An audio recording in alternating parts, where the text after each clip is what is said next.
Hi అండి, hello, welcome back to వంట చేసి చూద్దాం.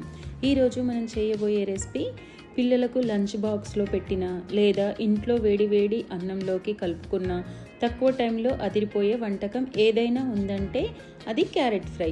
రుచికి రుచి, ఆరోగ్యానికి ఆరోగ్యం. మరి ఈ కమ్మని ఫ్రైని పాతకాల పద్ధతిలో ఎలా చేయాలో చూద్దాము. ముందుగా క్యారెట్ని పొట్టు తీసి మంచిగా వాటర్లో వేసి ఇలా వీడియోలో చూపించే విధంగా సన్నగా కట్ చేసుకోవాలి. స్టవ్ మీద ప్యాన్ పెట్టేసుకొని 2 టేబుల్ స్పూన్ ఆయిల్ వేసి 1/2 టీ స్పూన్ ఆవాలు, 1/2 టీ స్పూన్ జీలకర్ర వేసుకున్న తర్వాత మనం ముందుగానే కట్ చేసి పెట్టుకున్నాం కదా క్యారెట్ని ఇందులోకి వేసేసుకోవాలి. ఇది మూత పెట్టేసి ఒక 5 నుంచి 6 నిమిషాలు ఉడకనివ్వాలి. ఇలా ఉడికిన తర్వాత చూడండి, ముక్క ఒకటి పట్టుకొని చూస్తే మంచిగా ఉడికిపోతుంది. ఇప్పుడు మనం ఫ్రై చేసుకుంటున్నాం కాబట్టి మనము ఇది మూత తీసేసి ఒక 2 నిమిషాల పాటు మళ్ళీ ఫ్రై చేసుకోవాలి. అప్పుడైతే కొంచెం క్రిస్పీగా, కొంచెం మెత్తగా వస్తాయి. ఇప్పుడు ఇలా ఫ్రై చేసుకున్న తర్వాత 1/2 టీ స్పూన్ పసుపు, 1 tablespoon ginger garlic paste వేసి ఒకసారి మిక్స్ చేసుకుందాము.